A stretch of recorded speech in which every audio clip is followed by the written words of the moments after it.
Hello everyone. आज हम BSc part 2 के थर्ड पेपर के topic deviation produced bye thin films के बारे में बात करेंगे और एक और सब टॉपिक के बारे में बात करेंगे कि equivalent focal length of combination of two thin lenses अगर कोई फाइनाइट डिस्टेंस से सेपरेटेड है तो वो क्या होती है। सबसे पहले हम डिस्कस करेंगे पतले लेंस से अपवर्तन तथा उसकी फोकस दूरी। चित्र में पहले पतला लेंस प्रदर्शित है जिसकी गोलीय सतह LMN की वक्रता त्रिज्या R1 तथा सतह LM'(R)M' की वक्रता त्रिज्या R2 है। माना लेंस के पदार्थ का अपवर्तनांक μ2 तथा उसके दोनों तरफ के माध्यम का अपवर्तनांक μ1 है, जैसा कि डायग्राम में दिखाया गया है। लेंस के मुख्य अक्ष x पर एक बिंदुवत बिंब LMN के ध्रुव से u दूरी पर स्थित है। इस तल पर अपवर्तन के कारण बिंब P का प्रतिबिंब Q' पर बनता है।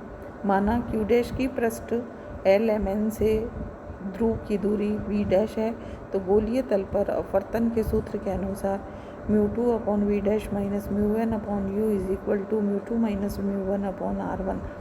लेंस की सतह LM'(N) से किरणों का अपवर्तन होता है। प्रतिबिंब Q' पृष्ठ LM'(N) के लिए बिंब का कार्य करता है तथा अंतिम प्रतिबिंब Q पर बनता है। यदि अंतिम प्रतिबिंब की पृष्ठ LM'(N) के ध्रुव से दूरी V हो तो हम लिख सकते हैं μ1/V minus μ2/V' is equal to μ1 minus μ2/R, क्योंकि इस स्थिति में किरणें μ2 अपवर्तनांक के माध्यम से μ1 अपवर्तनांक के माध्यम में गुजरती हैं। समीकरण 1 और 2 को जोड़ने पर μ1/V minus μ1/u is equal to μ2 minus μ1/R1 minus 1/R2। इस समीकरण को μ1 से भाग देने पर 1/V minus 1/u is equal to μ2/μ1 minus 1 into 1/R1 minus 1/R2। यदि लेंस हवा में रखा गया हो तो μ1 इज इक्वल टू 1 और μ2 इज इक्वल टू μ होगा। लेंस का अपवर्तनांक हो जाएगा 1/V minus 1/u is equal to μ minus 1/R1 minus 1/R2। यदि बिंब अनंत पर स्थित हो तो प्रतिबिंब द्वितीय फोकस पर बनेगा, अर्थात इस स्थिति में u is equal to infinity होगा तो v की वैल्यू f के बराबर होगी। अतः समीकरण 4 से 1/f minus 1/infinity is equal to μ minus 1/R1 minus 1/R2 या 1/f is equal to μ minus 1/R1 minus 1/R2 equation number 5। समीकरण 5 से ज्ञात होता है कि पतले लेंस की फोकस दूरी f लेंस के पदार्थ के अपवर्तनांक μ तथा उसके पृष्ठों की वक्रता त्रिज्या में R1 व R2 पर निर्भर करती है। फर्स्ट, उत्तल लेंस के लिए R1 धनात्मक तथा R2 ऋणात्मक होता है, इसलिए 1/f is equal to μ minus 1 into 1/R1 minus 1/R2 और 1/f is equal to μ minus 1 into 1/R1 plus 1/R2। अतः उत्तल लेंस की फोकस दूरी सदैव धनात्मक होती है। सेकंड, अवतल लेंस के लिए R1 ऋणात्मक तथा R2 धनात्मक होता है। ये वैल्यूज़ वापस फॉर्मूले में पुट करी तो हमारे पास इक्वेशन आ जाएगी 1/f is equal to μ minus 1 into 1/R1 minus 1/R2 और 1/f is equal to minus μ minus 1/R1 plus 1/R2। इस प्रकार अवतल लेंस की फोकस दूरी ऋणात्मक होती है। समतुत्तल लेंस के समतल पृष्ठ के लिए R1 is equal to infinity तथा उत्तल पृष्ठ के लिए R2 ऋणात्मक होता है। अतः 1/f is equal to μ minus 1 into 1/infinity minus 1/R2 is equal to μ minus 1/R2।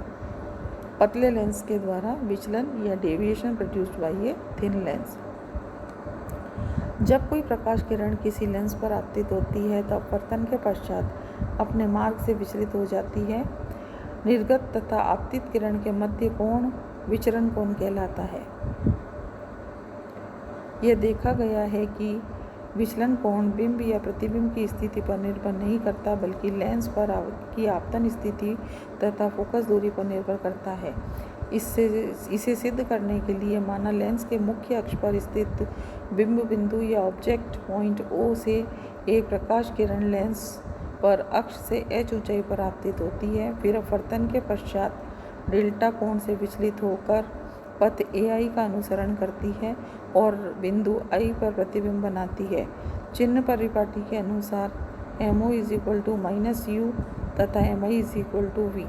यदि एंगल AOM तथा एंगल AIM क्रमशः अल्फा और बीटा हो तो विचलन कोण हो जाएगा alpha plus beta. Paraxial race के लिए अल्फा और बीटा का मान बहुत कम होता है, अतः tangent alpha is nearly equal to alpha और ये हो जाएगी AM/MO is equal to H/-U। Tangent beta is equal to AM/IM is equal to H/V और delta is equal to H 1/V-1/U। पतले लेंस के सूत्र से हमें पता है 1/V - 1/U is equal to 1/F, जहाँ F अगर तुल्य फोकस दूरी है तो दोनों इक्वेशंस को फिर हम अगर कंपेयर करेंगे तो डेल्टा आ जाएगा H/F। अतः सभी पराक्षीय या पैरा एक्सियल किरणों के लिए विचलन कोण लेंस पर प्रकाश किरण के आपतन की स्थिति तथा लेंस की फोकस दूरी पर निर्भर करता है। परिमित दूरी से पृथक्कृत दो पतले लेंसों के संयोजन की तुल्य फोकस दूरी और equivalent focal length of combination of two thin lenses separated by a finite distance.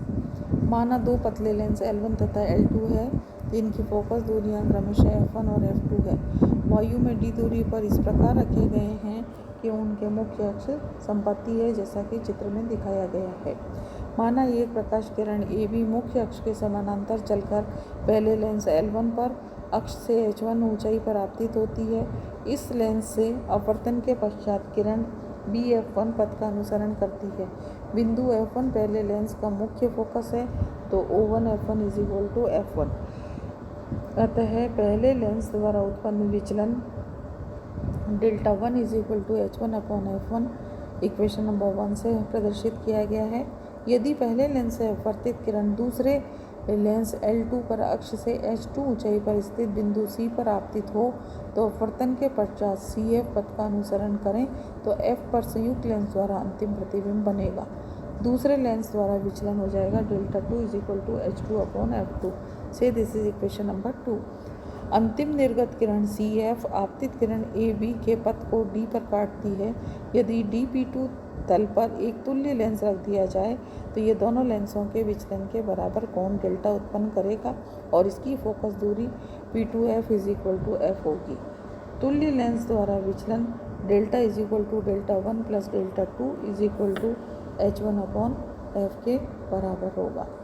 समीकरण 3 में 1 व 2 का मान रखने पर H1/F1 plus H2/F2 is equal to H1/F।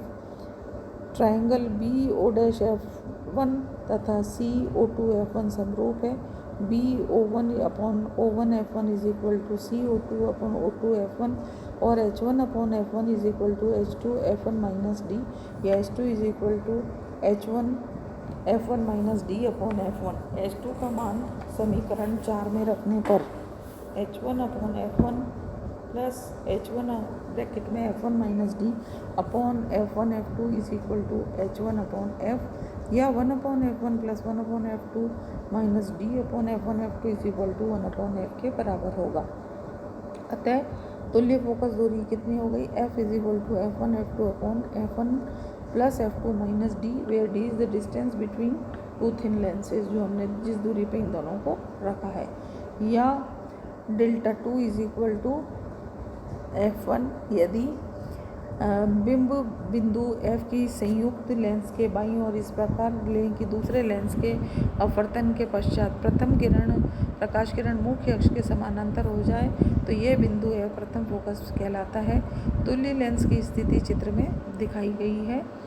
तल EP1 तुल्य लेंस की दूसरी स्थिति को बताती है। यदि पहले लेंस से तुल्य लेंस की स्थिति O1P1 इज इक्वल टू α1 हो तो O1P1 is equal to α1 is equal to FD/F2। तुल्य लेंस की दोनों स्थितियाँ EP1 व DP2 जो लेंस के मुख्य अक्ष के विलंबवत है, तुल्य लेंस के प्रथम एवं द्वितीय मुख्य तल कहलाते हैं तथा मुख्य अक्ष पर स्थित बिंदु P1 व P2 प्रथम एवं द्वितीय मुख्य बिंदु कहलाते हैं।